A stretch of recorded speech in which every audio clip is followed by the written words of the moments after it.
media, all it takes nowadays to spark up an online fight is to merely have an opinion. One opinion will cause many to spiral into a pit hole of anger where no one dialogues, only insults the person who has the unpopular or even the popular opinion regarding the latest trends in comic books, movies, or pulp culture.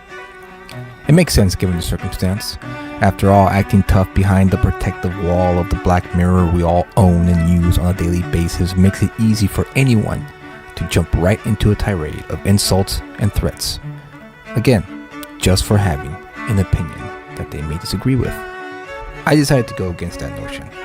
I've decided to start a video series where we discuss the hot topic issues within the comic book industry and pulp culture and provide you with another perspective. One of logic, reason, with just plain old dialogue between two people who have different opinions. My co-host and I will discuss the pop culture topics at hand in a fun, engaging, and respectable manner. So, without further ado, let's talk about it.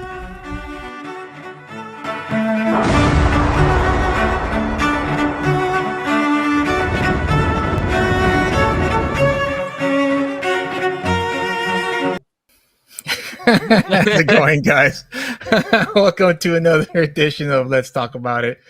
I'm your host, Julius Freeman, and with me today, as always, is Kyle. All right.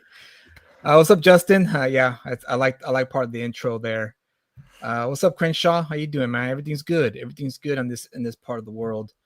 But how was your week, Kyle? Like, what'd you do? Spoiler.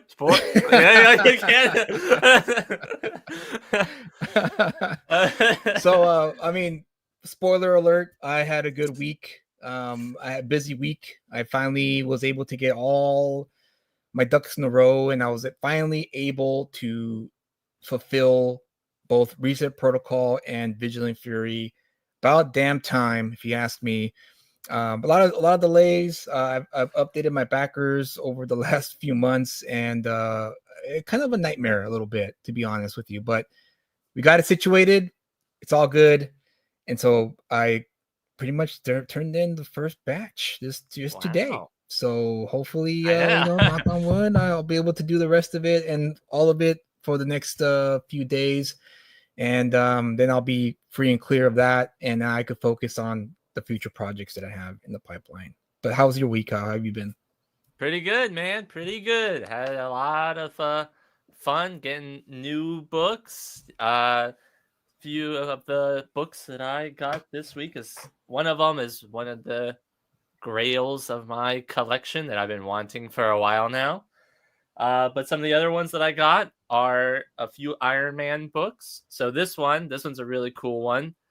Specifically just because I have like a few others of like superheroes that are like quitting their job. And so this one is the Iron Man. Nice. 21, the Invincible Iron Man. I quit. Yeah. Let someone else be Iron Man. Somebody else be Iron Man. Have you read that yet, or you just got it? Yeah, I just got it. Nice. Wow. But up there. Forward to it. Another Iron Man book that I got. This one is pretty relevant, and it's been going up in price because of recent announcements, and you'll see why. Look at that. Doom. Look at that. West. Yeah. Nice, dude. Robert Downey Jr. is going to be playing Dr. Doom, so everybody's been wanting. But also this book is always in general been a more sought after book because it's just cool and everybody loves the story with Iron Man and Dr. Doom. So there's that. And then now the Grail, the book that I have been wanting for a long time as a Green Lantern fan. This one is definitely going to get graded and hopefully get a pretty good grade on it. But it is Green Lantern. Oh, nice. Number 87. Yep, 87. First appearance of John Stewart, who, spoiler, is Green Lantern. If you didn't know.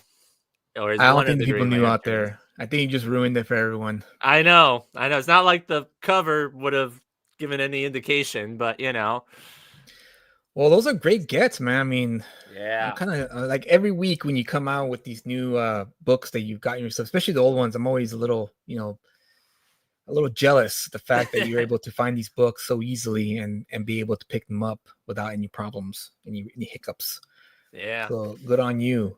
But you mentioned spoiler, and that's the topic of the show tonight is spoilers, because you and I got into a little clash at work Yeah, a little because bit. because I revealed to you my thoughts on spoilers, and you were just, guys, when I Opposite. mean it, what I'm about to tell you is that Kyle here got really upset.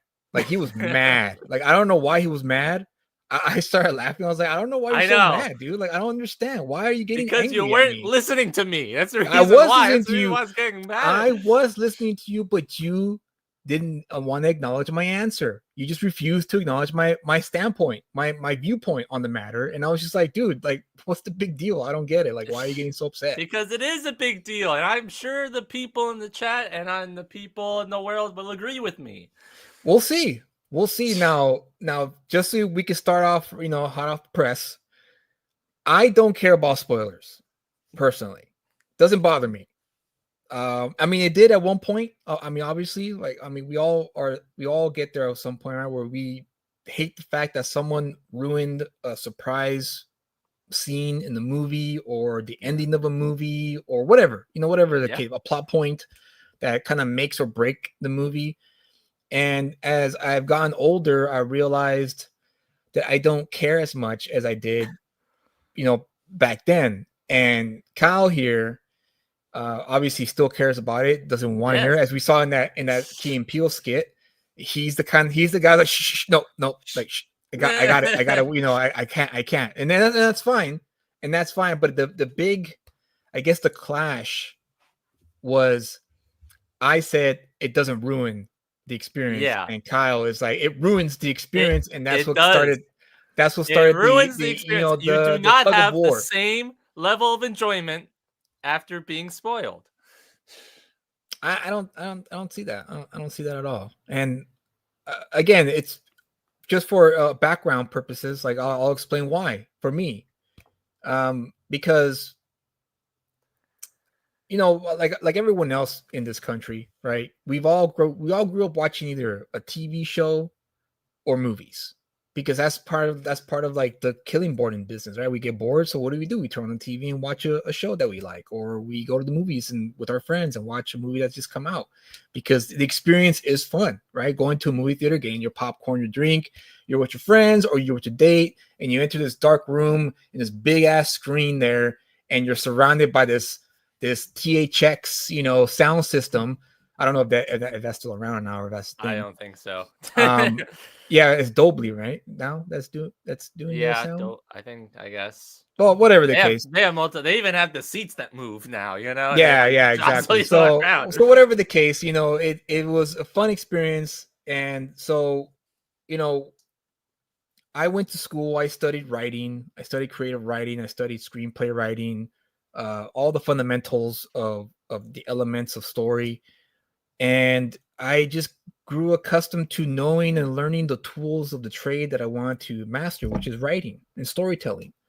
And so I after learning all that and learning the trade secrets, I kind of learned how the hot dog is made of sorts. So when you learn all that stuff, it takes away the mystique that came with watching movies when I was younger. Now when I watched movies after learning all those things in school, I got to, that was a mistake, or they missed the sword beat there, or whatever. That's what started happening. And then at one point, someone spoiled the movie for me. I forget which movie it was. And I still watched it because I think I want to say it was a Martin Scorsese movie. I can't remember which movie it was. It was a while back ago. And I watched the movie knowing full well what was going to happen, and I still enjoyed it. And that to me was the I guess But the moment where I realized I don't care anymore, because if the story is good and if it's delivered well, even if it's spoiled, I can still enjoy it the same. Now, Kyle thinks couldn't you have differently. enjoyed it more if you didn't know the spoiler? Crenshaw says, I don't care about spoilers. My view is that if the filmmakers are good enough storytellers, I will get lost in the narrative and still feel the emotions I'm meant to see. Kyle, look, we I'm not have saying- someone here I'm who s- agrees with me. Okay, one person. But I'm just saying that what if, if not knowing the spoilers, like if you're going to go by what the filmmaker intended you to do, the filmmaker intended you to not have any prior knowledge of what you're going to watch before watching that film. So I guess if you're looking at it from a purely, idealistic standpoint, if you're going into the movie spoiled, you're not doing what the filmmaker expected you to be while going in there as a fresh mind, unburdened by what's going to happen. Okay, that's a fair point. But I guess my argument, or not my argument, but my counter to that is that it doesn't ruin the entire experience, though. I'm not It doesn't saying ruin it. it'll ruin the entire experience. I'm saying you won't have the same level of enjoyment and as you would have if you had not been spoiled. See, I disagree with that. That's not true. That's not true. I went into Empire Strikes Back knowing already that Darth Vader was Luke Skywalker's father. Now, of course, I was young enough to not understand the significance of that. So I still enjoyed it, and it was still like, what? Oh my God. It was still shocking to me, even though I already knew, well, who the thing that became a pop culture, reference point now at this point. Yeah. Or at that point in the 90s as well. But couldn't you have, been more enjoyed and more surprised if you hadn't known that? Yeah, but it wouldn't have ruined the enjoyment. That's the point. Benjamin said, depends on the film. I wouldn't want to go into an M. Night Shyamalan movie. Okay, that's a fair point. Yeah. Knowing the twist, trying to figure it out is part of the fun. Exactly. That's one of the things that I wanted to talk about, because I recently just watched all the Scream movies. For the first time, right? For the first time. I had already known who the killers were of the first one. So I watched that movie, and yes, I did enjoy it. However, I could have enjoyed it more if I didn't know, because when I watched the sequels, I had more fun watching the sequels, not knowing who the killers were and trying to figure out who the killers were as I watched the movie, as what the filmmaker intended it to be. But if I had known who the killers were, yes, I could still have enjoyed the movie, but I wouldn't have enjoyed it as much as going with the audience and trying to figure out the story that's been laid out. I mean, you still enjoyed it, though.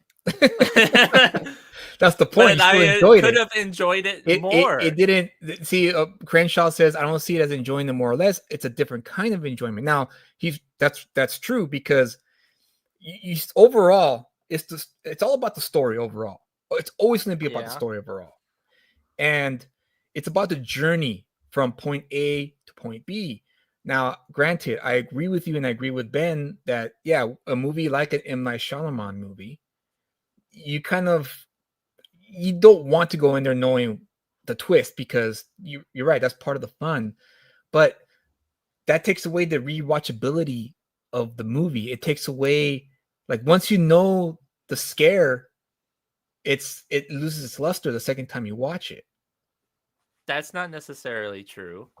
It is. Yes, no, it is. It's not. You're not gonna have the same level of, because you do know it because you watched it before, but you still are going to pick up on things that you didn't notice before, and maybe get more true. clues. Yeah, that's true. Because, say you're watching, I don't know, Planet of the Apes or something like that.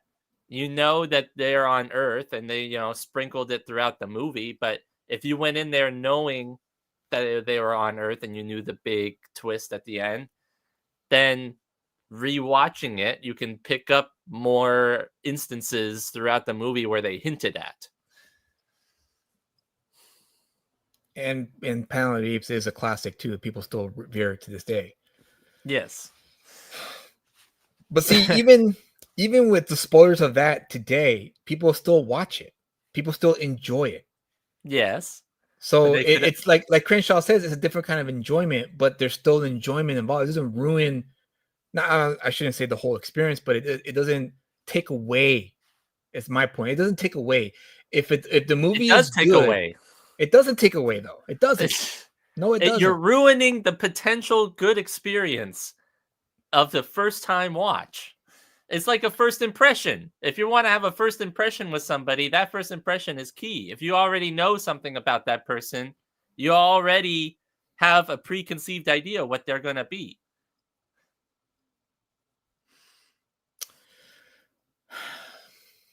Yeah, I guess. But when you have after the first impression, that's when the time starts to get to know the person even more. So there's no shock value anymore after that first impression. And then plus, we're talking about films that have spoiler, things like, for instance, like Luke Skywalker and Darth Vader, or The Sixth Sense with the little boy seeing the ghost and Bruce Willis being the ghost. Right.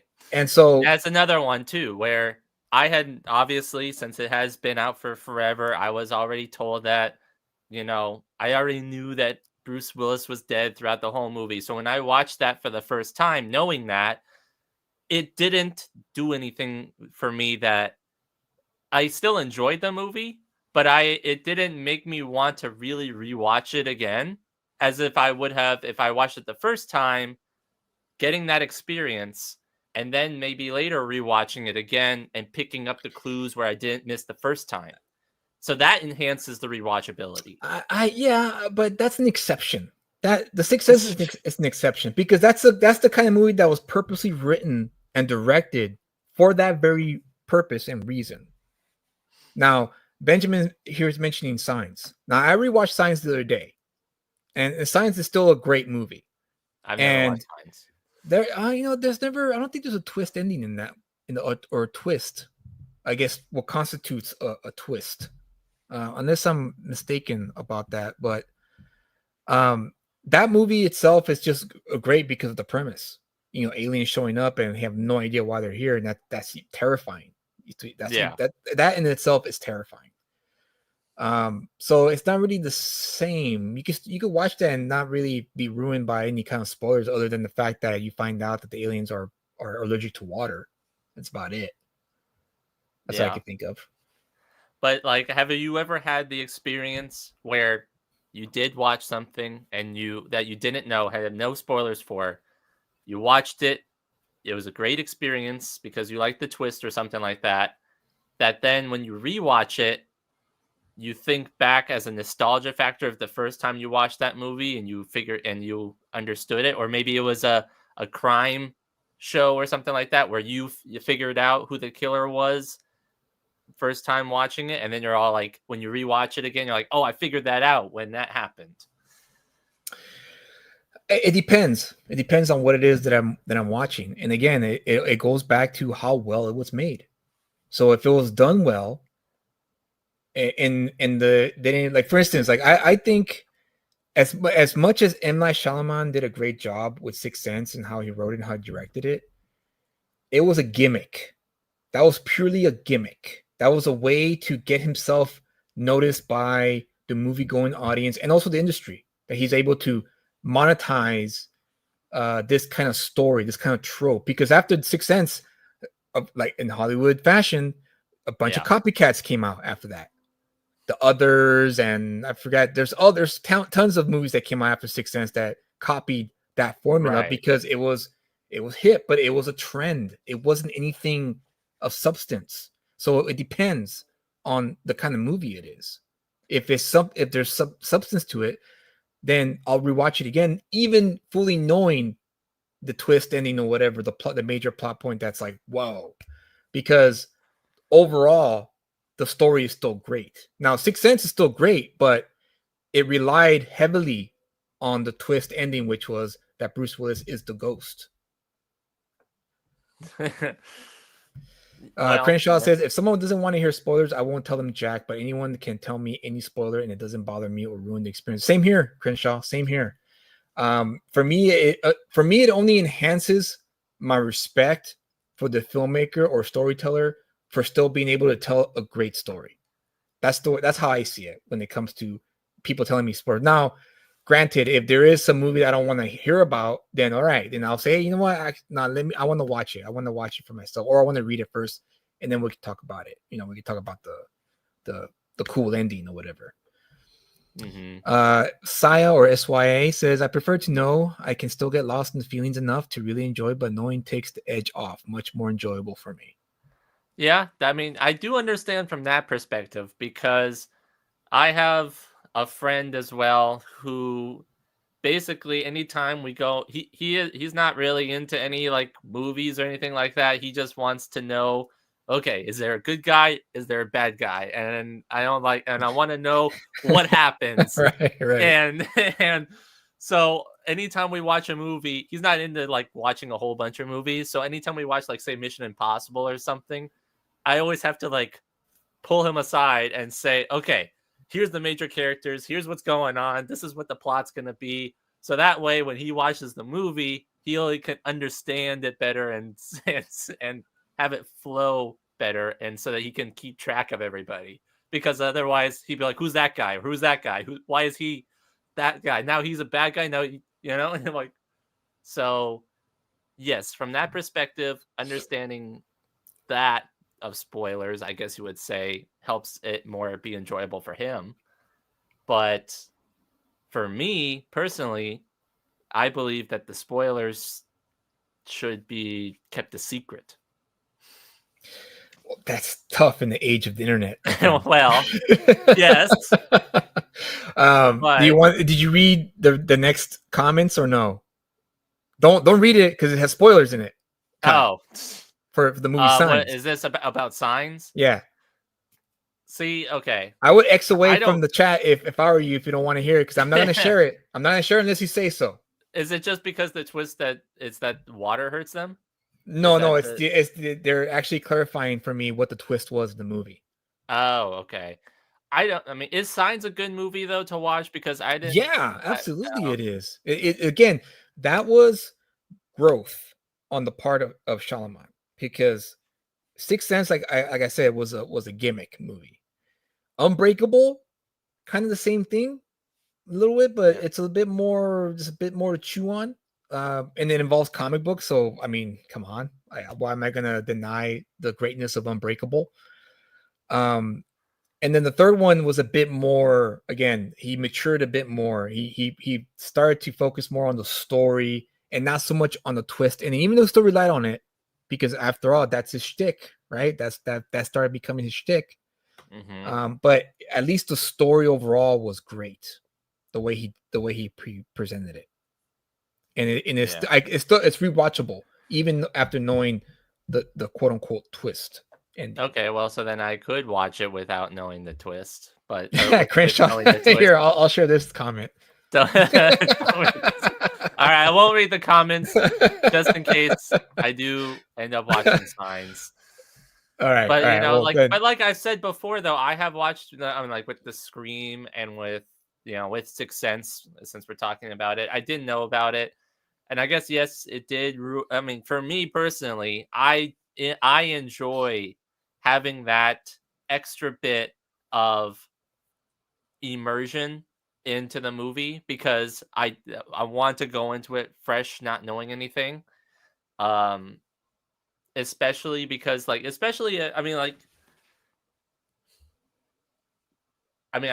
I'm a little bit of a hypocrite because I do watch all the trailers and stuff for like. But trailers don't have spoilers, though. No, not per se, but there are some trailers that do give away like the whole movie. Well, But that's on the that's part of their the fault. That's yeah, that's not really the fault of the fans who went to see the movie in the theater and then went on their Twitter or their Facebook or their Reddit page and pretty much spoiled the whole thing for people who haven't seen it yet. yeah, So I don't really count trailers as that. Now the social media, the people on social media, then yeah, I could blame those people for spoiling things for others. And but again, now the question arises. This next question arises. Just how much do people really care about that nowadays, considering the fact that we have such high, like quick access to information? Like, I'll give you an example: Rise of Skywalker, right? yeah, I had a friend who kept a close eye on the Reddit boards and threads about the plot points of the Rise of Skywalker. And before even the movie, like a month before the movie came out, he found out the entire plot of that movie, and it was 100% correct.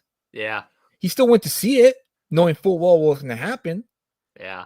But again, it's one of those things now I have to ask, like, do people even care nowadays? Because we also have, like, for instance, when they do live action, right? Like the Superman set pictures.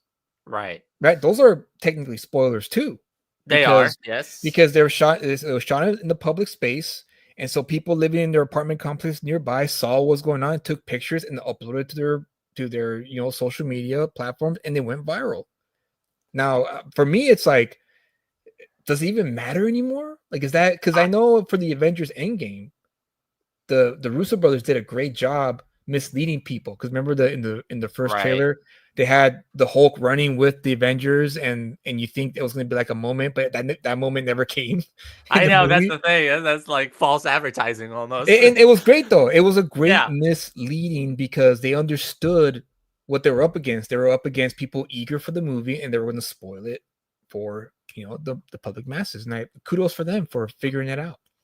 Yeah. But what do you think I though? mean- What do you think about that? Okay, so when you bring up the Rise of Skywalker thing, for people who don't know, I hate the sequels. So I didn't care for them at all. It's funny that you bring that up because I was one of the people that went on that Reddit and read the whole plot before the movie came out. Oh, really?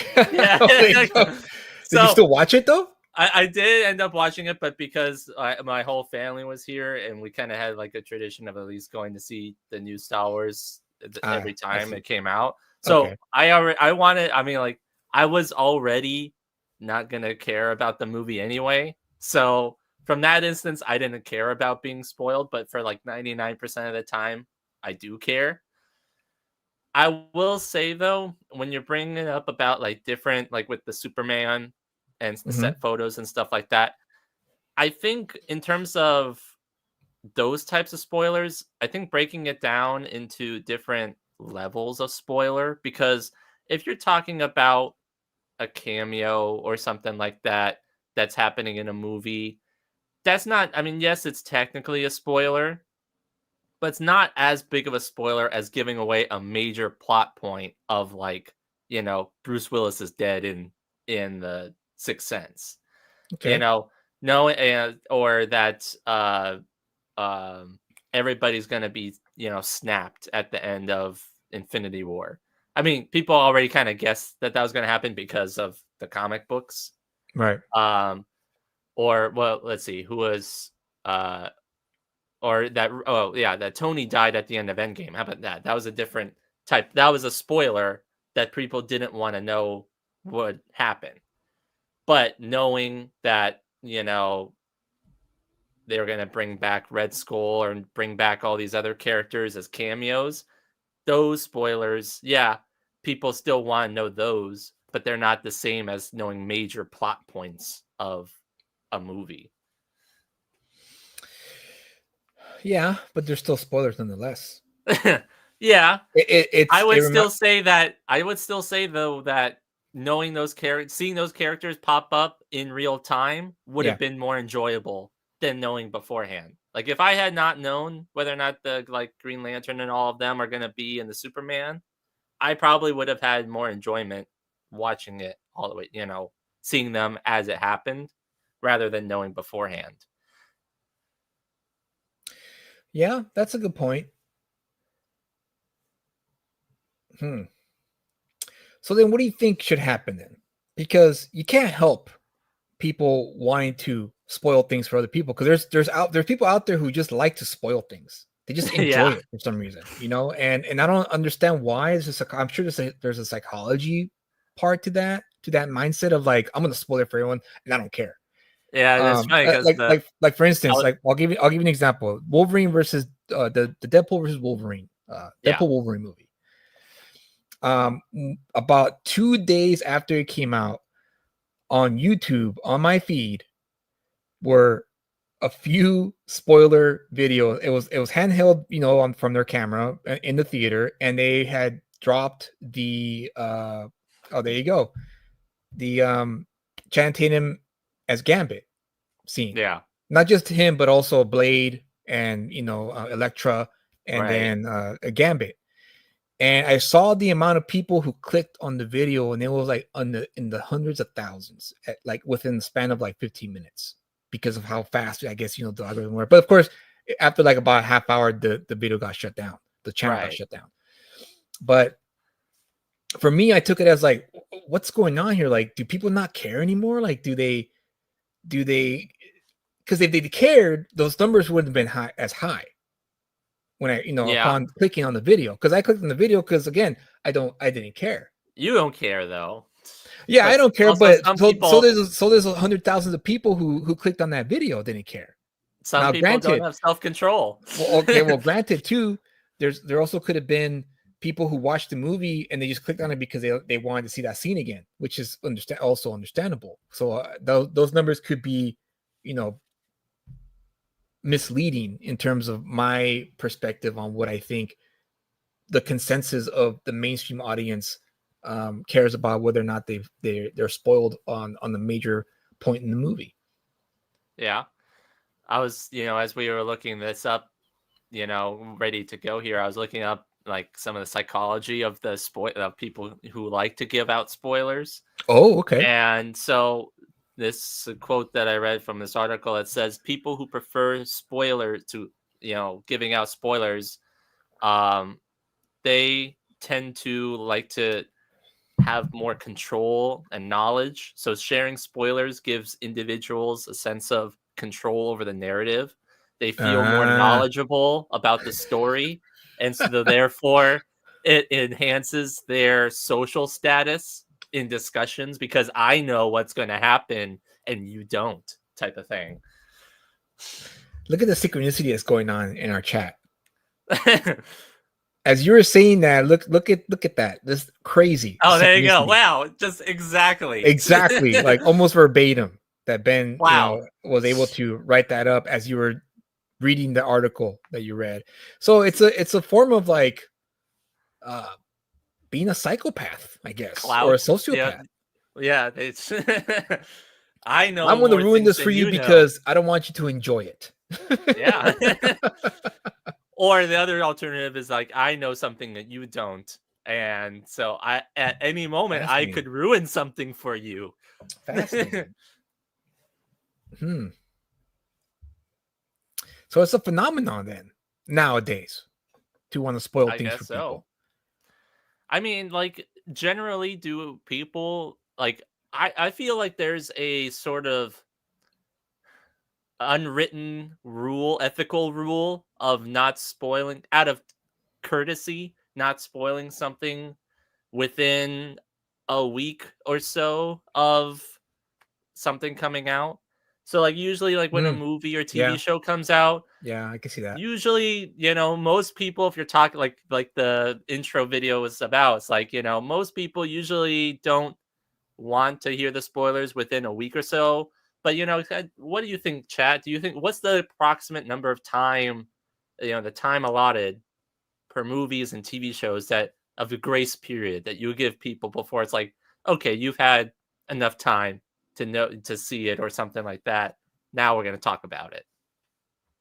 What about you?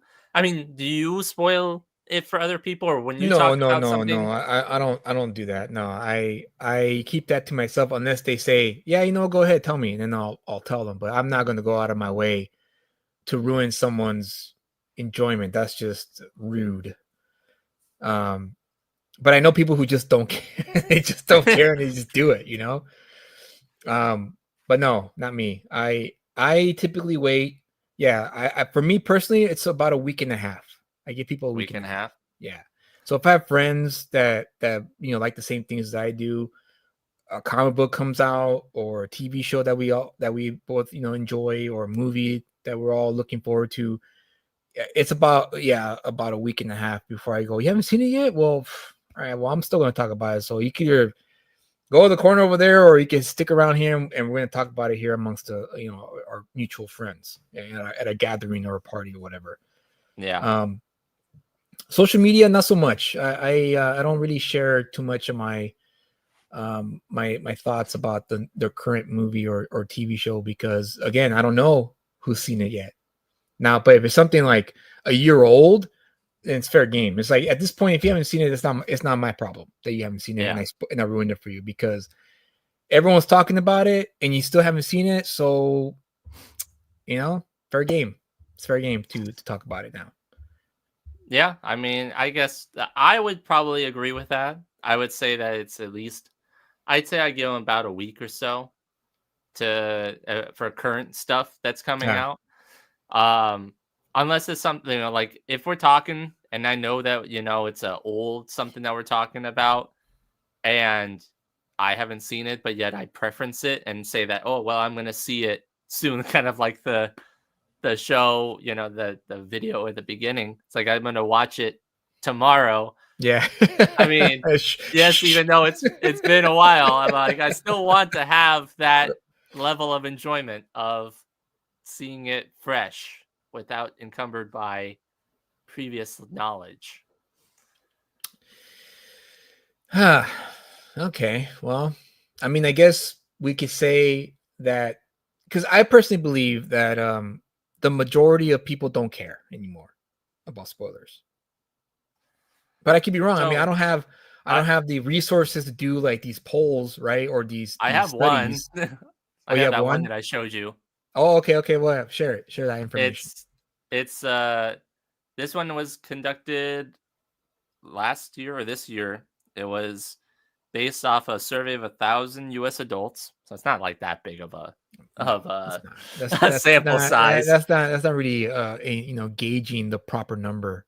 No, but go ahead. What did they find amongst 1,000 people they did interview and survey? So this was a what counts as a spoiler, and it has a breakdown of different types of spoilers, and it breaks it down into people who prefer to know the spoiler, who don't care, or those that do not prefer to know the spoiler. And so here's the breakdown. I don't know if you can. Maybe I should send it. Okay, there you go. It's starting to adjust. Can you read it? I mean, I guess you can send me the link and we can share it. Okay. I am using StreamYard after all. Do you want to send it via email or how? You're acting like a boomer, Kyle. I know. No, send it to the private chat. I was looking at it. Send the link to the private chat. To the private chat? Yeah. Okay. How do I... Okay, well, keep talking. So say a point while I'm doing this. Yeah. So that's just dead space.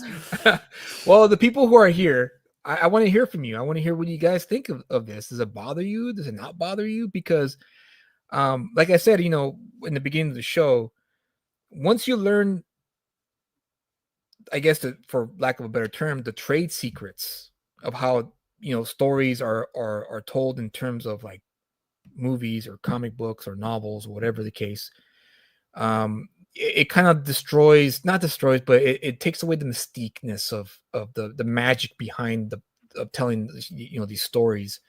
And so for me, like I said, I'll repeat myself again, it just enhances my respect to the artists who are able to still tell a great story, even fully knowing what the spoiler is.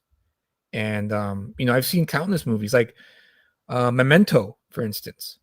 Memento is one of those. Again, you want to talk about gimmicks. That's the most gimmick movie you could watch, you could watch, and it has a great ending. and it's a twist of an ending. However, Christopher Nolan and his brother were able to, weave together this thread of a story where you could watch the movie over and over and over again, even fully knowing the twist ending of it, which is like a testament to his artistic genius, in my opinion. I have taken to asking younger people if they have seen movies that I assume everyone has seen, but they may not because they're so damn. Yeah, it's true, dude. That's true. Yeah, I fall in the same category too, where I'm like, oh yeah, you wouldn't have seen that movie because that's like way after your time. Like you wouldn't know about that movie. It was the first time when I worked at Crate and Barrel years ago. There was this kid there, who had never seen The Shining. And I remember the first time I was like, "You never seen The Shining?" Right? The whole the reaction we all get, the Gen Xers get, right? Whenever anyone's like, "Oh, I never seen that," and I forgot, like, of course you wouldn't see. Why would you watch that? You're not a film student. Only film students watch that movie because it's part of the curriculum of studying great directors. That's the only reason why I watched the movie, was because I had to watch it for school. And so, of course, your generation, like, I don't know what that is, because you grew up on YouTube and TV shows, and they don't really. I'm not that young. Okay, well, regardless of the fact, you never seen Scream until recently. Kid. Well, dude, but you never seen Scream until recently, though. Well, yes. And Scream during my time was a classic, an instant classic. But now it's like, they remade it. So now, well. What's that? I also watched The Shining as well when I was watching all the horror movies. But it's just, I wanted to watch Shining because of how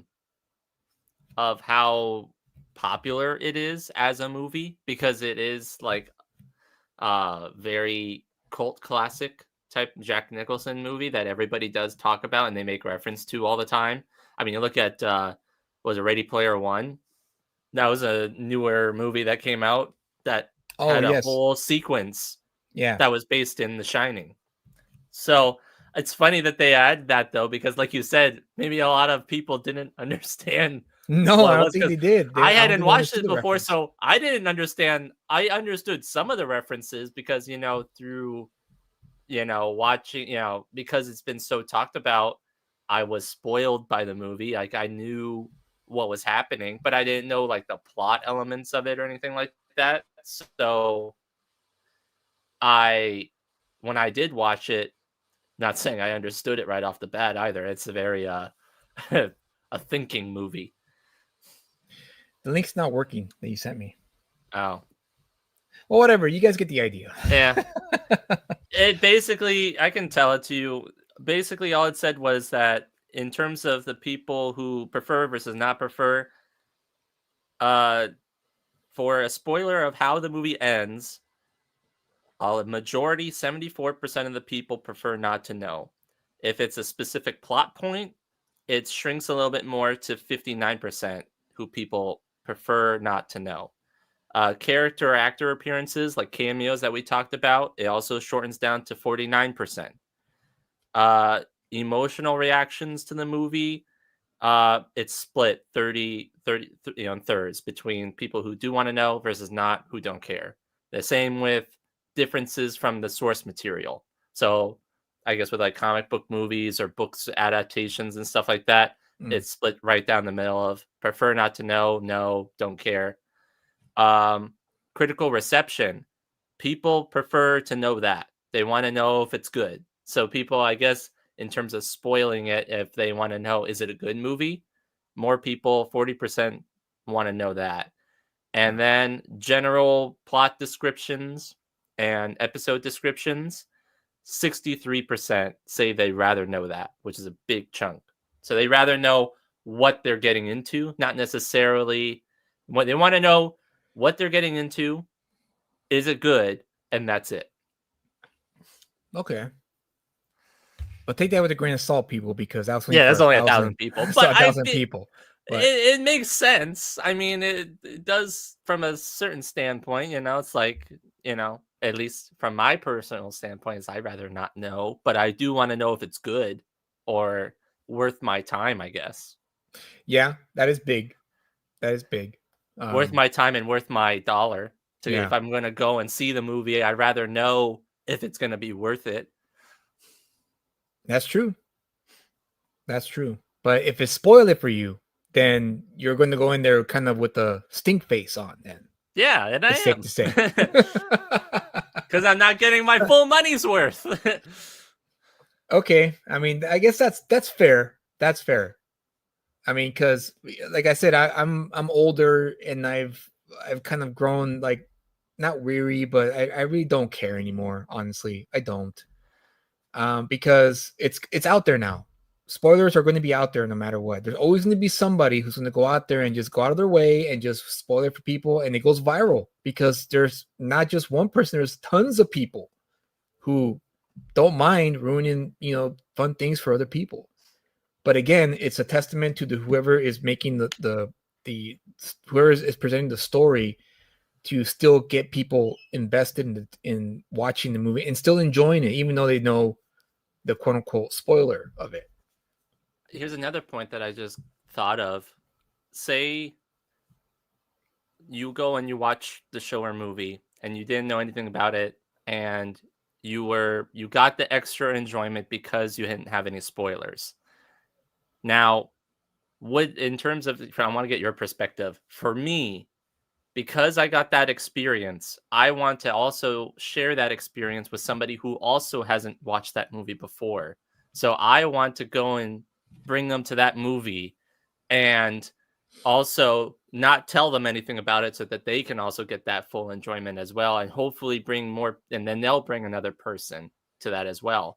Now, you who know the spoilers and stuff, do you get that drive of wanting to bring somebody to go and watch a movie because and also not telling them about the spoilers? I used to, but not anymore. Because I come to find that it's still subjective. So I've done that plenty of times where I brought, you need to watch this movie. I'm not gonna tell you what it's about, but I think you love it. And then we go watch it, and then at the end, it's like, yeah, well, it was all right. Yeah. I was like, oh, okay, because I was really excited. I thought you were gonna love it, but no, yeah, it was all right. And so I realized, okay, well, I guess again, getting older, right? I realize not everyone's gonna be as excited as me when it comes to something that I think was really great. And that's just human nature. So I don't do that no more as much. I just go like, I loved it. I thought it was great. I think you would dig it, but I don't know. Watch it, check it out. That's what I would say now. Because again, not everyone's gonna like the same thing you like, or not be as excited as you were when you watched it. But again, I don't spoil it for them unless they say, "Oh, well, tell me what it's about." I don't care. Like, what is it? And then a lot of the times, actually, when I do spoil it, that does get them interested to watch it, which is odd when you think about it. Well, maybe unless it's like you're twisting their arm to go to see something that they already didn't want to see, and you're basically just coming up with reasons to go and see it because you just enjoy it that much. Maybe, yeah, the enthusiasm kind of rubbing off and going, well, you're excited and it must be great. But then again, it's now they're hyped. Now they're hyped to the point where like they could be let down easy a lot faster because of it. Yeah. Of them like, wow, you really hyped this movie up, man. It wasn't even that great. Yeah, I guess that's what you're saying. That's what Crenshaw is saying in the chat. It says, yeah, when they have the correct reaction. Yeah. When they do have the correct reaction, though, it is fun. Well, it depends on, of course, like I have a friend who we know each other since high school, and we're still friends. We're still very close friends. And he's still on the money with me. He watches a movie and he goes, Julius, you would love this movie. And then when I watch it, I'm like, oh damn, yeah, I do love this movie. Wow. So I guess it also depends on how well you know the person that you recommend the movie to as well. Because I mean, you do that with me all the time. You also do that with comic books. You tell me you need to read this comic book. And then I go and read it, and I'm like, yes, that was amazing. Miracle Man was one of the ones that you recommended to me, and I have every single Miracle Man in that box right there because I loved it so much. So it's safe to say then I've been hitting the target with you then lately. Yes, but yeah, at least Okay. with the comic books. Oh, thank God for that, because Yeah. I like to consider myself to have good taste when it comes to not just comic books, but any kind of media material, movies, TV shows, and comics. Because But I mean, like, you also it's hard to go wrong with Alan Moore a lot of the times. well, that's the thing. Not everyone loves Alan Moore. Yeah. You know, people may read Alan Moore and be like, "This is it.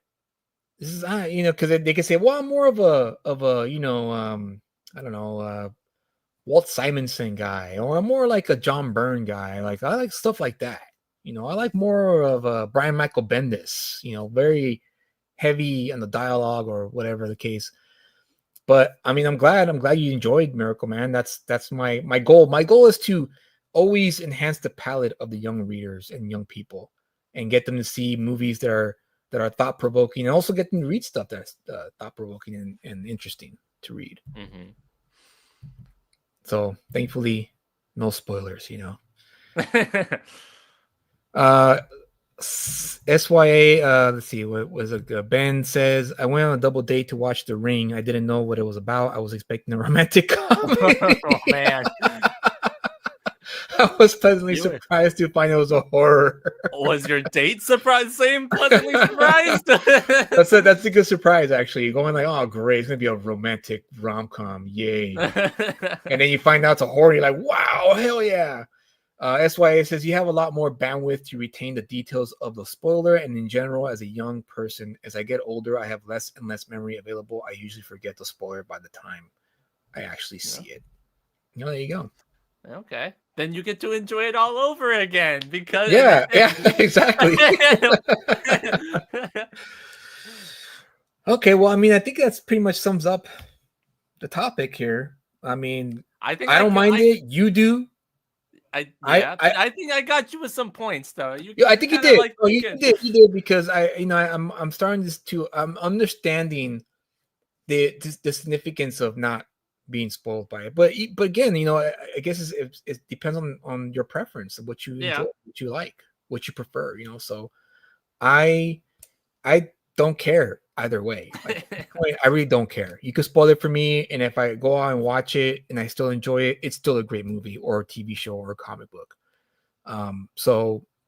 Maybe there's like few instances that I don't really care to learn about the spoiler. Like for instance, if a new Christopher Nolan movie, I stay away from social media. I stay away from all that, and I watch it. I want to experience that for myself. Well, why do you want to experience it that? Because Christopher Nolan has earned his I guess he's earned my respect and my money, in other words. Okay. So anything he does, I'm like, I'm gonna watch it because I want to experience it, because his movies feel like an experience. Yeah. And not many film directors can do that. Denis Villeneuve, the director of Dune, he can do that. He's great at doing that. That's one that I want. That's the one that I'm like, don't want to see anything. I want to see it on the biggest screen possible. Yeah. Don't tell me anything about it. Let me enjoy. Yeah, not many directors can do that, and it's a shame too, because I'm sure there's a whole bunch of indie directors and screenwriters who are outside of the outskirts of Hollywood who are extremely talented, but they're not getting the chance to shine because obviously Hollywood is a cesspool of a bunch of degenerate, non-creative types who don't know creativity if it hit them in the ass. So that's unfortunate, because I'm sure there's a whole bunch of screenplays in those offices that you can make for 10 million, 20 million, and they could be great little movies, but they refuse to do that. And so that's why I think that's why currently Hollywood is suffering, because of that very thing. Crenshaw, I'll never spoil it for guys like Kyle, but spoil away, bro. I ain't bothered. There you go. There you go. And likewise, Crenshaw, like I'm not bothered by it either, because I can still enjoy it. Because I'm at that point in my life where I could watch a movie and kind of have an idea. Okay, this is the kind of movie I'm going to get. This is the kind of story I'm going to get. It's a plus when they surprise me. Mm. If I think, oh yeah, it's gonna go this way, it's gonna go that way, and then halfway through, everything's kind of going the way it's supposed to, and all of a sudden, boom, it switches. I'm like, whoa! That's why I love The Sopranos so much. The Sopranos was the kind of show where you thought they were gonna take it here, but they kept going this way. And then when you went, okay, well, they're gonna go here. And then when you got accustomed to going over here, they went that way, and you're like, oh, and it was fantastic. Every episode was like that, and I know. loved it. I'm watching it right now, and it's really good. I'm really Yeah, enjoying it. and it's one of those shows where you're like, oh yeah, wow, this is amazing. And so, not much out there like that as I would hope to be, but whatever, it is what it is. I say in terms of, I guess, final thoughts with me of like watching a movie versus being spoiled, not being spoiled. I guess for me, when I watch a movie, when I first watch it, I want to watch it the way that, with getting all this, the fullest possible experience that I could get from watching that movie right off the bat. That way, when I rewatch it, I'll have a different frame of mind when I'm watching it, and then I'll try to actually like look at all the other different. I'll look at the backgrounds. I'll look at all the other stuff that I didn't catch the first time. But if I know the spoiler already, I'm not going to get that. I'm going to just watch it for the first time, looking at all the background stuff like I normally do, because I already know the plot points of that movie. So I'm not getting, I'm already on like my second viewing mentally, even though it's the first time watching it. So I guess from that perspective, that's how I see it. Okay. Well, I guess it's safe to say that you and I represent two schools of thought for the rest of the country, maybe even the world, for all we know. And that is that there's one group who don't care and they can watch something and still enjoy it, and there's the other group that does care and they don't want to hear anything and read anything until they watch it. Just like in the skit, the skit in the beginning of the show with the Key and Peele skit. It's like tried and true. So hey, that's fine. And that's fine, so if you want my advice, people, if you're in the school of thought of Kyle here, put down your phones, shut off, social media, and don't be tempted to open up your app and potentially see spoilers by some douchebag who wants to ruin your fun. Yeah. Just make the effort. I'm gonna watch it tonight. Feel superior to you. Yeah, I'm gonna exactly. I'm gonna watch it tonight, and I'm gonna enjoy it. So just do that, because quite frankly, I don't care. Like, that's, unless it's a Nolan movie, like I said, then I will care. But other than that, don't care really. That's the thing, though. It's like, it's hard to get into that mindset because all the time when we're working, even though I know you don't care, I still ask you every single time. It's like, do you want me to spoil it for you? Yeah. It's the same answer every single time. Hey, I know you're gonna say, I don't care. That's a good thing. That shows your character. You still, even though I told you over and over again, yeah, go ahead, I don't care, you still have the courtesy to at least, well, I mean, do you want me to spoil it? So that's I guess I'll thank you for that. Thank you for that still. Yeah. So sometimes you don't do that though. Sometimes you kind of just say stuff, and then I'm like, "Wait, what?" Yeah, I have to stop myself. Yeah, because I can't help myself, and then you have to go, no, and I go, "Oh, my bad.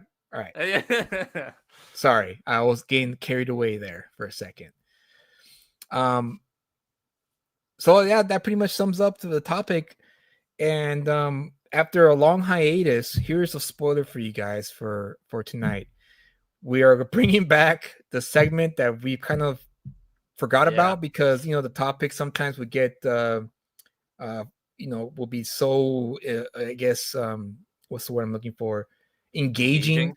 Yeah, that we forget and we lose track of time, or we, like, for instance, the last show we had a guest on, so we focused more on showcasing their work and their book, and that was pretty cool. But we brought back the segment of the show.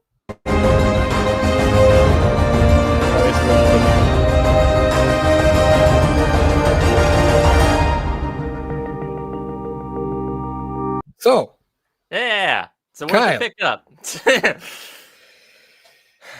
Now, let me give you a brief introduction, and I'll hand it over to Kyle. Okay. This book was something that was brought to, I think it was it you who brought it to my attention, or did I bring Yeah. it to your attention? I brought it to your attention. I was looking through the app and I saw. Okay, and you saw yeah. it. Okay, so this was brought to my attention by Kyle because we have this app that we look up, comic books that are about to be released and also key issues and stuff like that. And they And also do indie books. and he showed me this book, and I was like, whoa, this is a cool cover. And we read the premise, and I was like, whoa, this is a cool premise. And then what really hit it home for me, the selling point was that I told him, oh man, if this is the interior artwork, what they're showing in the cover, it'd be it. And then he said, well, guess what? It's the same artist from the cover and the interior. It's like, what? Okay, I'm definitely, we need to pick up this book. And you're like, we're in. That was the way you're like every single week you're like, is it in yet or is it in yet? It's like, I'm ready for it. I'm there first thing when it comes out. I want to get it. And I should have had the thing ready. My bad.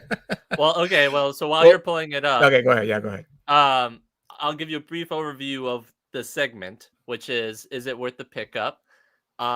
This is a segment that we used to do a lot, which is where we used to review indie books that have been released, and we give our thoughts on it. We are two perspectives. My perspective of a young new reader, who's reading the story right off the, just as it's meant to be, and then giving my perspective of that, and then Julius here will go as a experienced, comic book reader, knows the art form, writer, and everything like that. Looks at all the details, and we both break it down and see what worked in this book, what didn't work in this book, how could it be improved on, and then finally ask the question: is it worth the pickup? Is it worth your $3.99, your $2.99?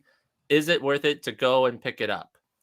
And so with this book coming out and also being kind of timely because of Gladiator coming out. Yeah. The book that we are going to review now is called Rome Eternal.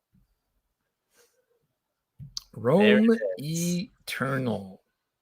So basically, the premise of this book is a what if storyline, where what if Rome had never fallen and instead continued throughout the decades and centuries, continuing to advance into technology all the way up to where we are in modern times, but still with the Roman aesthetic and Rome being the dominant empire of the world. Yes. So this art is what really drove us to pick up this book. And I have to say, just right off the bat, yes, the art is fantastic throughout the book. Yeah. So for me, go ahead, Kyle. I'm sorry. No, you go. I was going to say, for me, the cover, I mean, the artwork is obviously phenomenal, but the cover really hit it home for me because of this beheaded statue of a Caesar. And then you have all these characters here we have nothing about, but they look so rad. I mean, I'm not a fan of posing covers because I think they're overdone in this day and age. I prefer the dynamic covers of old because that's what always got me excited to want to pick up the book, is when I saw an exciting dynamic cover of a Spider-Man or a Batman or a Superman, and it get me to be like, oh, I need to check this out because this is really cool. So I'm not a fan of posing covers, but this, for some reason, spoke to me because of the amount of attitude it exudes. Yeah. And I wish, the editorial part of me wishes that the artist could have done more poses, like this guy right here, with the Batman-esque, pose here on the pillar. Yeah, or Spider-Man. Or Spider-Man, well, whichever. Yeah. I wish there was a bit more of that with these other characters, where they each had their own unique pose that's attached to their character archetype. but Mhm. but that's just a minuscule little I guess nitpick. But other than that, I still loved it because I was now curious. What is this? Who are these people? I need to know. Yeah, I know, and it was one that when I saw it too, it just made me want to pick up this book even more so because I love, you know, uh old history, Same, Roman history, same Egyptian here. history and Yeah, stuff like that. So it's one book that like, oh, you're telling me that this story is going to be about Romans, except are also in the modern day, and they look like this. It's like, yeah. and then one of the other pages that they showed was of like flying chariots with like jet engines on them, which we'll see later on. But like seeing Look that at page, real quick. Look at Crenshaw's comment. oh really? Oh, nice. So And yeah, it is. here's a crazy thing, Crenshaw. Our shop did the same thing. Yeah, it sold They out. they like under ordered it and ended up being Kyle was nice enough to pull the ask for an extra copy for me so I could have a copy. And when we got there, they like totally messed up and didn't Yeah. have the two copies. So Kyle was gracious enough to let me have that copy and he wait for his. So I got to read it. It's well we could talk about it more. Go on, Kyle. Yeah, Go on. but anyway, scroll down a little bit more so you can see that with the jet chariot. I think Yeah, I mean, it's look at this. It's yeah, art is just yeah. phenomenal, like unbelievable. And you can see how There we it like go, with right there. this is the scene that they previewed that we saw, Yeah, and that was like good. That was like, okay, we're buying it. It's yeah, like yeah. We're in. We're in. yeah, We're sold. this is it. It's like this is part of the thing that's like that's what I really enjoyed about this issue and this series is that it blends the Roman and the modern technology, sort of sci-fi Yeah, technology, blending very, very well, where it's not too heavy-handed of either side. It's like it's Roman enough where it's like, oh yeah, that's Rome. But then you look closer, it's like, oh, but they're like, you know, a little bit more like technologically armored versus right. the normal Roman armor. And it's like, oh, they got blasters and stuff, but they also have like electronic staffs and spears and stuff like that. So that was one of the main selling points. And it's just like, look at this art. So anyway, broadening the overview of the story, basically Rome is, like we said, never fell. It continued to prosper. The emperor is getting old. There's going to be a change happening. And the current subjects of this world are unhappy with Rome's current leadership and also potential leadership. And so there's a band of religious zealot rebels that have taken up these monikers of the old Roman gods of Ares and Apollo and all of that. And they're going and planning on bringing down Rome and the government and the emperor. And so basically, this issue is their first step of the plan. So, yeah, Ben says, yeah, that, just the level of detail that's in these panels looks like Roman Masters of the Universe. Yeah, Yeah, it does. So going through the story, it basically starts off with they have captured one of the rebels, and the Roman government is using this brain technology where they can basically go inside of the person's memories and basically just like VR headset peer into their memories and like walk around and see their memories in like a 3D space. yeah. Pretty great. And so he's trying to find out this Roman intelligence officer is trying to find out who are these insurgents? What are they about? And what do they plan on doing? Heavy metal vibes. Yeah. I've never Very. read have you read any of the heavy metal books? Yeah, yeah, I read Yeah. a few. I read a few issues of heavy metal, and yeah, they I don't know about now, but back then they used to always find artists that kind of drew like this and painted like this to draw Judge Dredd or other short stories. Richard Corbin kind of got famous from that. I don't know if you know who Richard Corbin's work, Kyle. I don't know. I think I've No. mentioned him a few times. No. It doesn't sound familiar. Okay. Well, Richard Corbin made his mark in heavy metal. He's I think he passed away a few years ago, but he was a fantastic artist, like very unique and kind of the same, almost the same style as this, but a little different. A little different. Yeah. Halloweener says it's Meta Baron vibes, which yeah, I can see that too. So keep going. okay, so basically he's entering this dreamscape of this ritual that this rebel is going to go through, and basically they're testing him to see whether or not he's going to be a fully devoted member of their order. This section was a little bit it wasn't necessarily my favorite in terms of the writing and stuff like that, because they wasted a lot of time explaining who everybody was, which is good. I'm not complaining that we didn't understand who they were.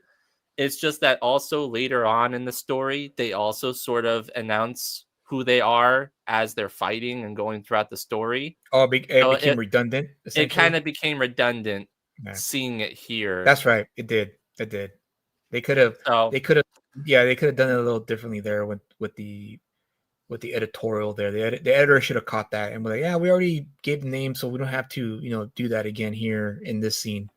Yeah. So but go ahead. Go ahead. So basically, I was just going to continue on and say that as the Roman is going through the memories and talking about, and they're talking about what they're going to do. This is the scene right here. Well, we were just talking about of, hi, my name is, so-and-so. I'm this person. And then, hi, I'm so-and-so because I'm this person. And it's like, I wish that they had a little bit more, not exposition, but more dialogue of, I guess, why they're there instead of just who they are and just basically saying, hi, Jeff, Jeff. Hi, Jeff. Yeah, like almost like it's kind of like move it along, like an AA meeting, basically. I really love this guy's design. They all that's another thing that's I really enjoy about this series is that they're all very unique. They all have very unique silhouettes, very unique colors that they use for each character, so that you instantly know who it is at all times, which is really great and really helps a lot when you're especially when you're creating a new story like this. Yeah, right. It helps a lot giving distinguishable aspects to your characters that you can just instantly see, oh, okay, that's that person. Oh, that's that person. So anyway, as we come to find out in the story, this disciple of the order intentionally got himself. Hold on. Oh, spoilers. Hold on. Now, keeping in line with the theme of the show, ladies and gentlemen, we need to know, do you want us to spoil it for you, or do you want us to hold off so that way you can have a chance to read this book? Because granted, this isn't an image book where you can just go to your shop and get it, or a Dark Horse or Marvel DC.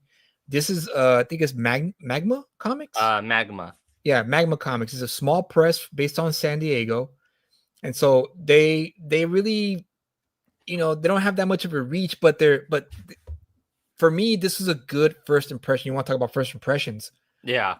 This is a great first impression for my introduction for this publisher and also this writer and artist who are we didn't even give their names, dude. Apologies. I to know the we went right into it. yeah, apologies to the creators of the book because they deserve the accolades of producing this book because they did a great job. I was gonna mention it at the end, but we can mention it here. Well, real now. quick, That's not a spoiler. So the artist is Diego Yapur and the writer is Homero Rios. Homero Rios. Colorist is Oscar Carreño and letters by Sean Lee, and the edits is Bobby Curnow. And there's a variant cover. Alan Kwa is the variant cover artist. But going back to page 12. Now we need to Benjamin says spoil it, but I don't know. There's 17 people here watching currently. You guys need to let us know. Do you guys want us to spoil it? Press 1. If you don't, press 2. Because I don't care. But Kyle is in the school thought that he cares. So if he was watching the show, he probably wouldn't want to hear this. Now, if you don't want to hear this, you can obviously, step away if you like, or mute the video. But Benjamin says the ones again. Crenshaw says 1. What was one? Spoil it, 1 to spoil it, 2 to not spoil it. Ben, you can't vote again. You already voted. Well, Ben says 1. Let's talk about spoilers. So I'm assuming it's not a 1 Halloweener. Ben, you can't just keep on spamming the chat. You can't fill in the ballot box, Ben. Don't stuff the ballot box. You know what? I guess 1. All right. Let's do it. Let's do it then. We'll for the rest of the people, hey, we give you the chance. So if you don't want to hear it, you could step away, mute it. But we're gonna go ahead and do it. And we recommend you contact your LCS, order this book. It's really surprisingly good. And I was afraid it was gonna be one of those books where the artwork is there, but the story isn't. But the story is there alongside the art, which is, of course, the perfect combination for a great comic book. So go ahead. All right. So if you want to, I'll give you spoiler alert. So continuing on to where we left off, as we come to find out in this story, this disciple of theirs intentionally got himself caught because what they wanted to know was have an access into the other person's mind. Too late, you already said spoil it. We find out that they wanted to gain access because I guess when you're entering the other person's mind, you're also sharing a connection with them.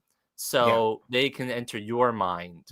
And so he basically created a false memory in his mind and then took over the interrogator's mind so that he can then gain information from him about the layout of the building, the capital, I guess it is, and where the weak points are so that their members can come in and get the data they need, which is exactly what happened. So as you can see, one of the guys, I forgot his name. The Batman. Batman. This right here is the artist telling DC, hire me, please. Pretty much, yeah. Hey, the Raven is his name. Raven's name. Yeah. So anyway, he busts in and deploys his little drones. His little Raven around drones. The compound that then explode so that the rest of the insurgents groups can come in. That's also what I like too about the character design in this is that it's cool that all of the Romans are all these like technologically advanced Romans, but they still look like Romans. Yeah. And all of the rebels are like these fantastical Roman god face characters. I know, it's just so much detail in these designs. This is the part where it's like, they're fighting all these Romans, and they're kind of telling who they are as they're fighting, and they're kind of showing off what they're doing. I feel like this is more of an effective introduction to these Yeah, characters agree. than the Agreed. previous one. Yeah, I wish that we didn't see any of them beforehand. Instead, we see them here for the first time. It's like, awesome, busting through the wall, yeah, shooting people with Right. crossbows and Yeah, stuff like that. This section here, this is one where I will have to say the writing in it does hold it back a little bit. how so? Because one of the things, and as we haven't mentioned before, is that this book, there is a lot of language in it, a lot of F-bombs, and a lot of Yeah. heavy language in it, I guess you would say. And granted, it don't get it wrong. Like, I don't mind that, No, but it did. There was a lot of f bombs in this book. Not a lot, but a few sprinkled around. And at first, I was like, okay, it's modern day Rome, so obviously they might have some modern language, that we are accustomed in our modern world, right? The Yeah. f bombs, all the curse words that we use every day. Yeah. Which is fine, but I felt that they did it with too many characters. They should have just kept it with one character. Yeah. If There's a lot of characters. Yeah, if one character was using the F bomb, concurrently and just them, okay, cool. But it was everyone who was doing it, and it's kind of like, oh, all right, cool, hey, cool, all right, that's fine. But Yeah. it kind of took away a little bit though, and it ruined the book though. And it's another. We go back up to that where she's talking. Another one where it's like, I wish that they maybe put a little bit more thought into the writing to make it blend a little bit more, as if like maybe they are Romans that are talking and not necessarily using one modern languages and terms, because one of the ones that really That would have been cool. See, that would have been that would have been good. Yeah, that would have been something. I would have been fine with that. At Yeah, least. I But think like so, this specific dialogue where she says, 3 tangos down.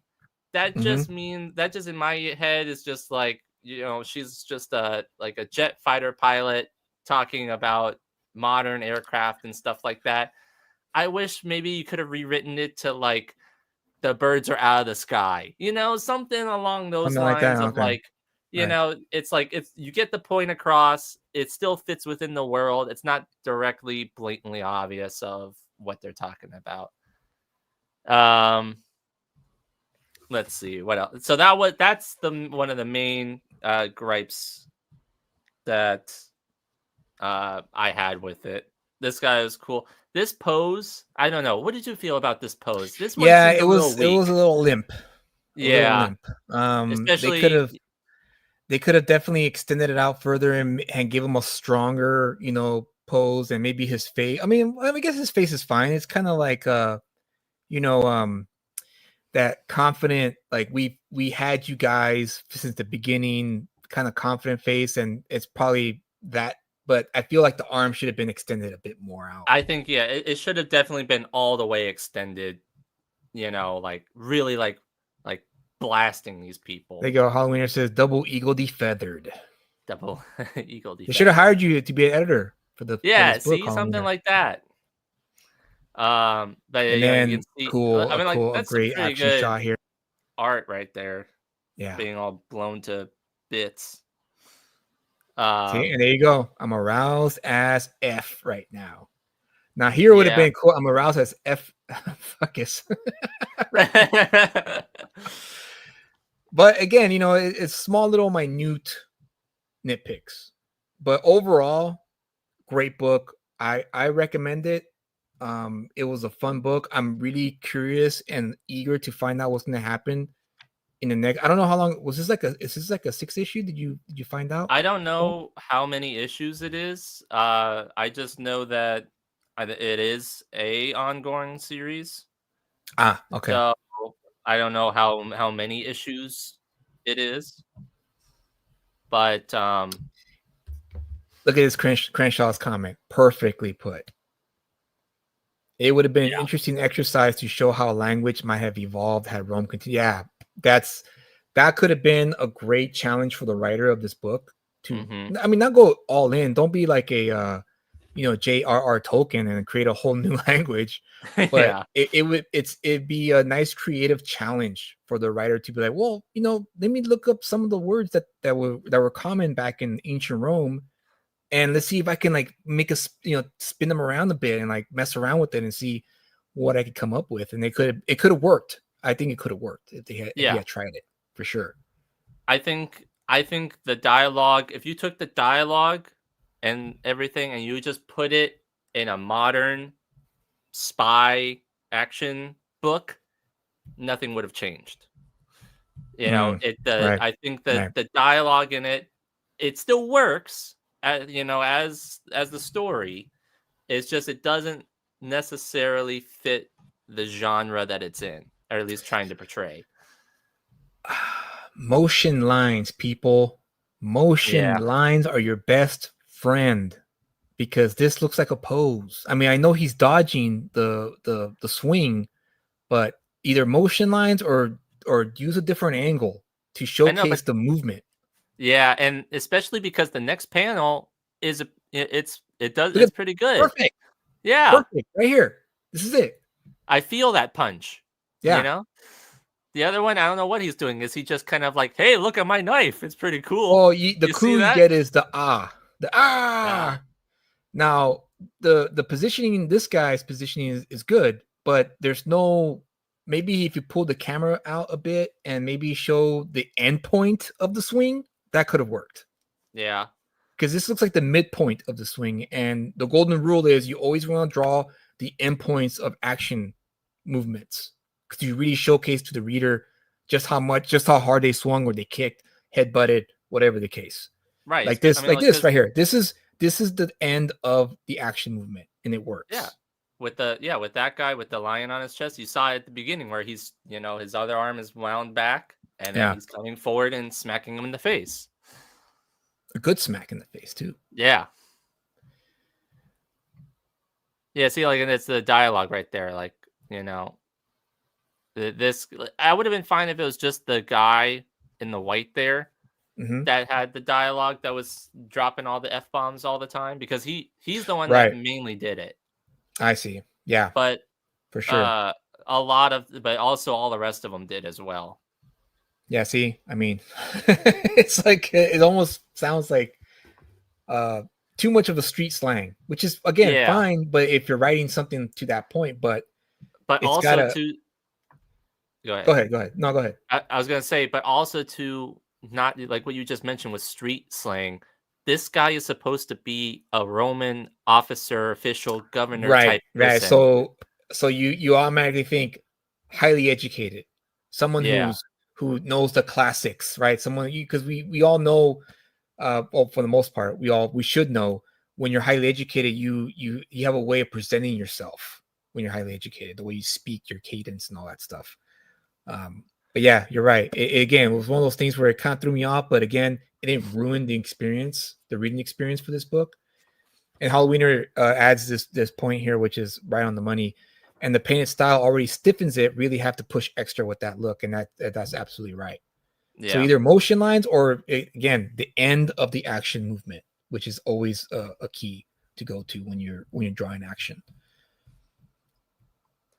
And so then that's basically the story. Then it just ends. It kind of ends not necessarily on a cliffhanger per se. It ends with them showing, off who they are and stuff like that. And then we just get a little preview of like who their main antagonist is going to be, which is basically just a general looking guy. Yeah. So it's not like it's like, go ahead. Yeah, no, I was gonna say this was another missed opportunity when I read this. Now, granted, the guy looks cool. There's a scar, so we get a clue that he's actually a very a seasoned veteran general. However, it would have been a lot more effective if maybe they were showing him doing something,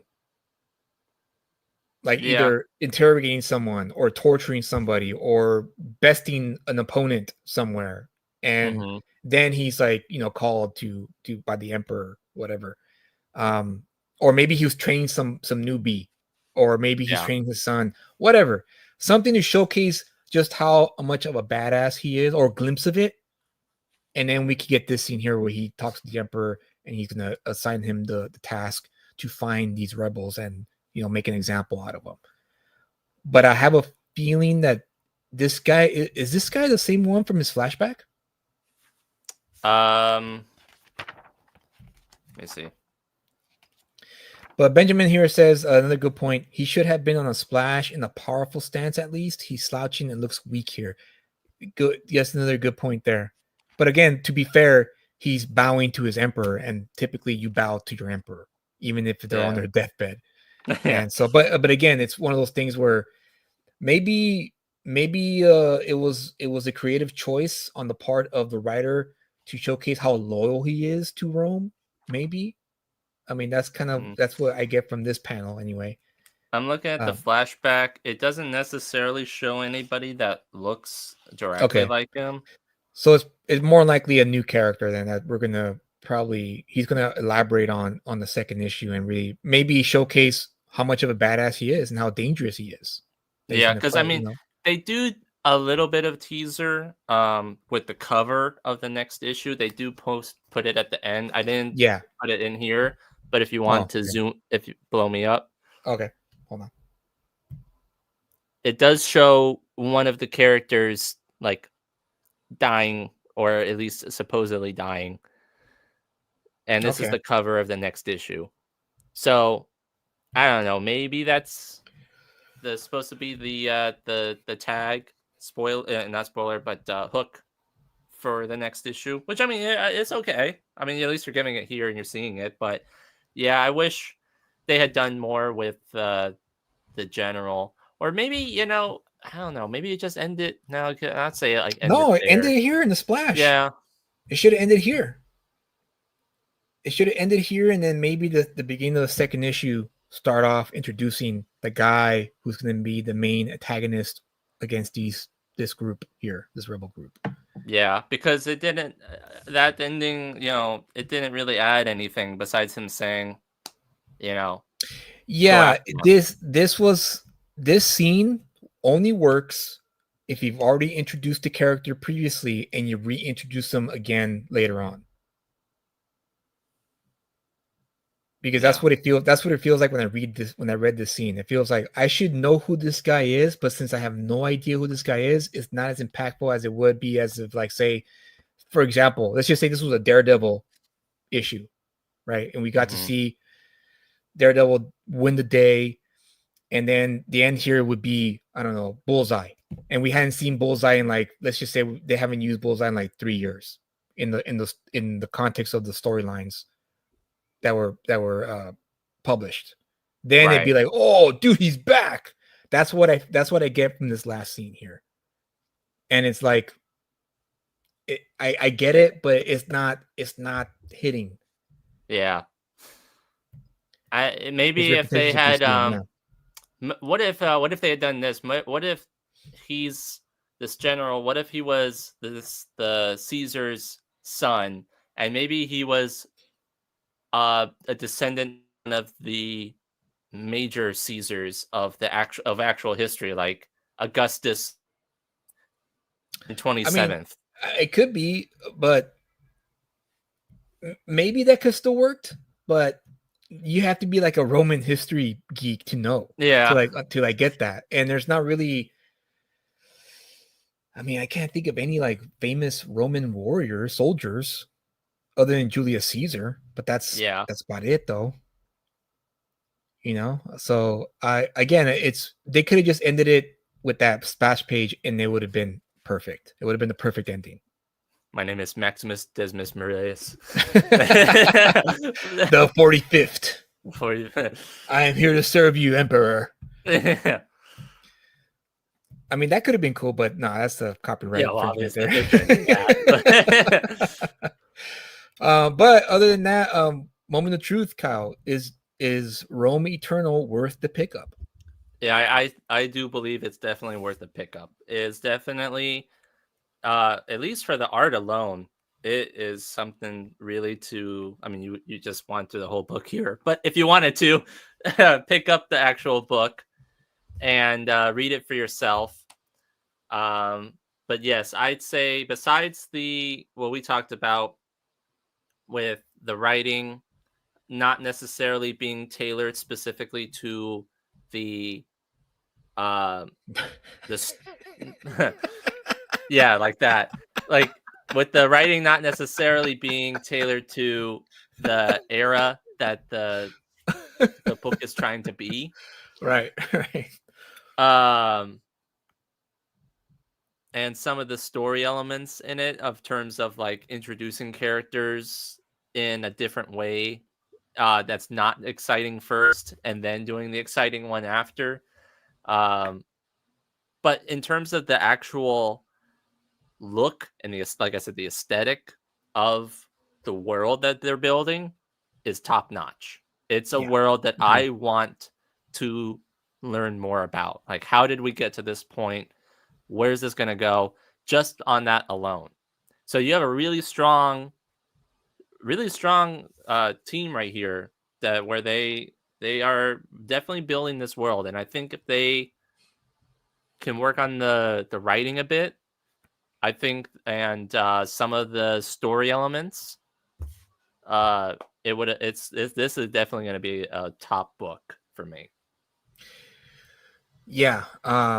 Likewise, for me, it's fresh is a premise that I love. You know, history mixed with what if, and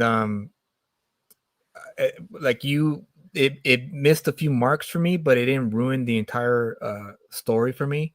Right. Um, and again, it's one of those things that we need today. We need something that's fresh out of the ordinary, not your common, story or trope. And this is it right here for me. And I don't know much about Magma as a publisher. I don't know who's running it. I don't know what their I guess what do you call it? Their general books are. Not their statement or like their philosophy of what they're gonna publish. Yeah. But I like that they took the chance with this here. I don't know how they discovered this creative team. I hope they found them somewhere in the Comic-Con, or I hope they were pitched the story and they went, yeah, let's do it. Let's take the risk because this is what's needed in today's market. Something that's unique and also great looking too. I mean, the artwork is just phenomenal, top notch. Oh yeah. And I hope they commit and they follow through, because my main issue with the modern day comic book, landscape is that everyone just focuses on number ones and they fall off after that. Now, Yeah. that could be one or two things. One, it could be the second people pick up the second issue and the story just wanes off and they lose the reader. Or two, modern comic book people just want to collect number one issues and don't care about the story itself, which is something that's not a good thing at all. So I'm gonna definitely commit to this story. I'm looking forward to how it's gonna end, how it's gonna unfold. I highly recommend you pick this book up. Go to your LCS, order it, try to get the first issue if it's still available, because I have a feeling this could be a really big breakout hit for 2025. Because the next issue comes out let's see. When does it come out? In 2 weeks, something like that. Let's see.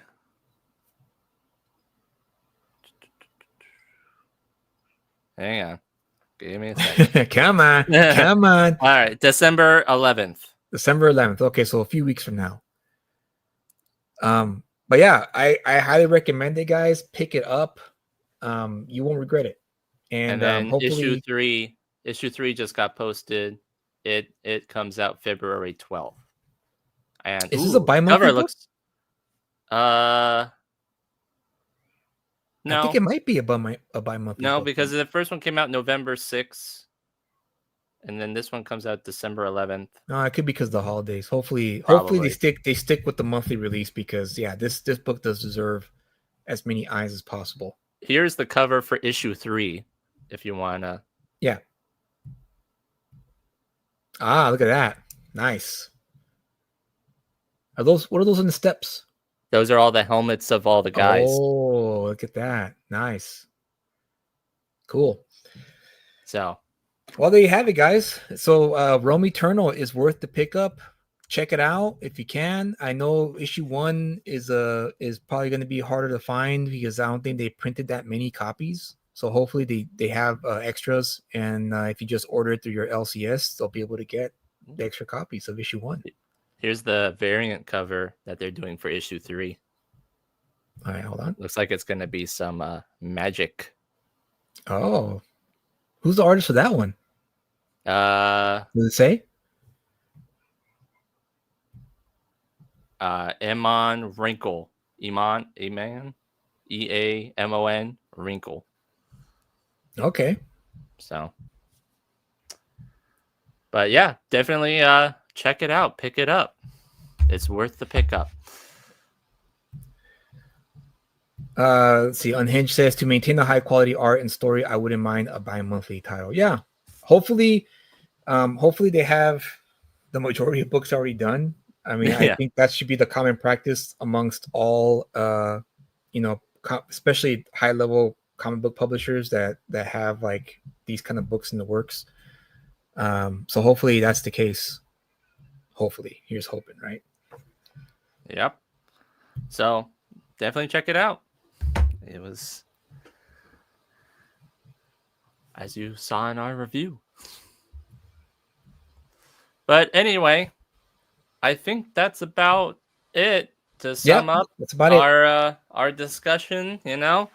Spoiling versus not spoiling. It's definitely dependent upon the person that you talk to. I say generally, overall, it's a good practice to not spoil it for anybody else Right. unless you know that they don't care.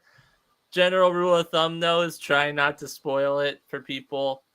But as we kind of discussed, it depends upon the person on whether or not they care or not, or whether or not they think it enhances or de-enhances, I guess, their experience. But and then we talked about Rome Eternal, the issue of the week that we both gave a thumbs up on. Definitely worth the pickup. And we spoiled it for you guys. We spoiled it, yes. And quite frankly, and to add my 2 cents there, I don't care if it gets spoiled for me, and I watch it and I still enjoy it. That means it's a great story, and the people who involved in it did a great job telling a great story. So again, depending on where you stand, turn off your phones. Don't plug into social media if you really want to know and be surprised when you watch the latest movie or TV show. But for the others, hey, by all means, go right ahead and scroll through that timeline of yours and spoil yourself to all the goodness that will come down the line. So, but I can see your point too. It does ruin the experience for the most part, especially like when you look at the joke's on you. I had you muted the entire time. But you're an expert lip reader and you understand everything we're saying. You understood everything that I said anyway. But I can see like to be objective, I can see the downside to it because it does ruin things. I one of my closest friends, we had a discussion about this about a year ago actually, and he did mention to me how the internet ruined the excitement of movies that are going to come out in a year because of all the naysayers who already crap on the movie before it even comes out, and also because of spoilers, right? People leak stuff on Reddit and everywhere else, and then he said it ruins the hype. And sometimes I want to be hyped. Oh, did we lose the AI, Kyle? Oh, I lost you for a second. I'm fine. My bad, my bad. Um, but yeah, so I could see that. I could see how that could ruin the experience, how we used to have it when I was younger, when I was your age. We didn't have spoilers. We just, oh, cool. Oh, look, there's a poster of this movie coming out. It looks pretty cool. And then the trailer came out a few months after that. And then the Right. movie came out, and you're like, whoa, this looks cool. So Yeah. now Or you it's just like, heard, or you just heard about it through word of mouth. or exactly word of mouth. But now it's they announce the movie, and then like literally the next month there's leaks of the photos, photo sets, and the shooting in some public street, and it kind of ruins the whole deal. Yeah. So, I mean, again, it depends on where you stand. Yeah. But I mean, there is still hype though that they can be made and stuff like that. I think production companies are going to have to just mislead people going forward. I think if they really want to keep it under wraps, and I think now they've gone wise to it. So now I think they sign contracts where like they purposely split up the scripts on purpose and they give you certain scripts so they can find out who the leaker is. I mean, I'm assuming. I don't know if that's what they're doing, but I would imagine that's what they're doing. So that way they could avoid that, because they do want people to enjoy movies still. Some people anyway. But well, then who keeps on giving Tom Holland all of those actual scripts? I know, right? But the public loves Tom Holland, so he's forgiven whenever he does it. But as you say, did you give a vigilant? Oh yeah. I'm fulfilling, Ben. So I'm taking the weekend to pack everything up and get those labels out and start shipping. So you'll get your copy soon enough for both Vigilant Fury and Reset Protocol. And again, down the line in the future, I'm going to open up the show, and like the letters page of old, you're going to get to come on the show and let me know what you really think about Reset Protocol and Vigilant Fury, and hear feedback, both positive and negative, because how else will I know if I'm any good if I don't hear from you guys? Exactly. And, you just have to listen to me, and I just have to. yeah, and you're just one person. I want to hear from various points of views, and see whether or not I have what it takes to be at a quote unquote professional level. And so it's been years and years of psyching myself up to be thick-skinned and not take things so personally when people do give a negative critique of my work, because I realized that writing is not so much writing is always changing, especially when you have the first few drafts, because the way I write is I have to write a rough draft and then slowly start to edit and enhance it and make it better and everything. You're not like a college student or high school student where the rough draft is the final draft. That's only like the last like 5 minutes before the bell rings. Yeah. But I'm looking forward to it. I really am, because I feel like not many people in this sphere do that. They don't like they say they like to hear it, but when they do hear it, they get mad and they balk and they block you for the most part. But I actually want to remain open. I want to remain, I guess open to critique, so I could hear from you guys and find out do I suck at the dialogue level, the story point level, like the character development, so on and so forth. And of course, it's all about scales too. So it depends on, okay, did the majority tell me it's good and the minority tells me it's bad, or the other way around? Did the majority tell me it's bad and the minority tells me it's good? And it's kind of like I got to figure out, okay, what I'm good at and what I should work on. So hopefully that works out. And that's what we want to do here in this YouTube channel and our Instagrams and our social medias and stuff like that. Is we want to have this engaging conversation with people that where you can talk honestly and frankly about these things without having to be scared or like, oh, what are they gonna like me or anything like that because I didn't like their book or something like that. I mean, and that's what the whole point of the Is It Worth the Pickup is, that we're critiquing the book, but we're not critiquing it just saying, oh, it's bad because it's bad. Right. We're doing it because we want it to be good.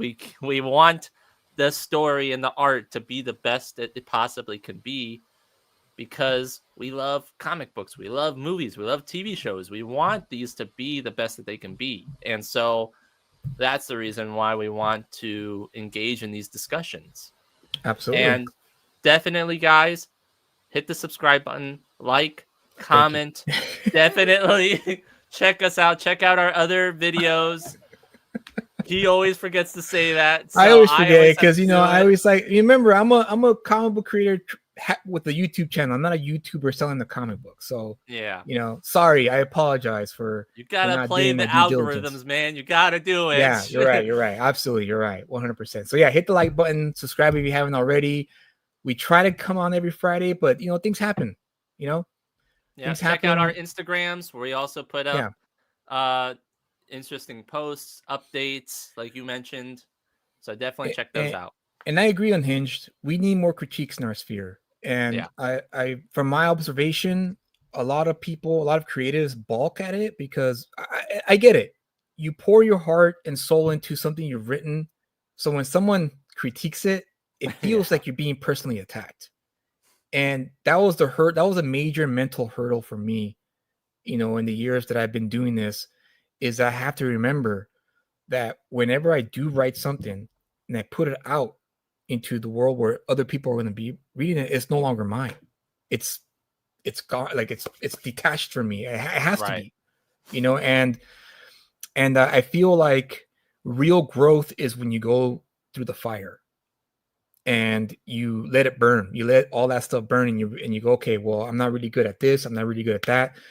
I should work on these because these are my weak points. And you shouldn't take it so personal. And unfortunately, us creative types, we take things personal for the most part. But I've been hopefully I put my money where my mouth is, and I don't end up getting mad at the end of the show. So it'll be a true test for sure of my character, and of me being, I guess, for lack of a better term, a professional amateur comic book writer, because I don't work for Marvel or DC, so there's no way of me knowing for sure if my stuff is up to par with the people who are being published currently by Marvel and DC. It's going to be up to you guys to let me know directly, and I'm all for it. So, as Kyle says, build those experiences. There you go. All right. See, I let you have it. Yeah, finally. Instead of just like saying it, even though it's my tag phrase. Yeah. So definitely build those experiences. Build those experiences because they're important to growth and for wisdom as well. So like I said, we try to come on every Friday, but sometimes, like I said, life happens and we get caught up and we can't be on every Friday, but we always try to. Hopefully you guys will join us every time we do this show, because the audience that we want to cultivate is one that loves comics, loves TV and movies, and we can have our critiques, like Kyle said, and still respect each other and still, share your opinions and not be scared to be demeaned or dehumanized even, and say you're dumb, get out of here. Right. So come back and enjoy, because we always try to come up with topics that we could discuss and really dive into and really break down and explore.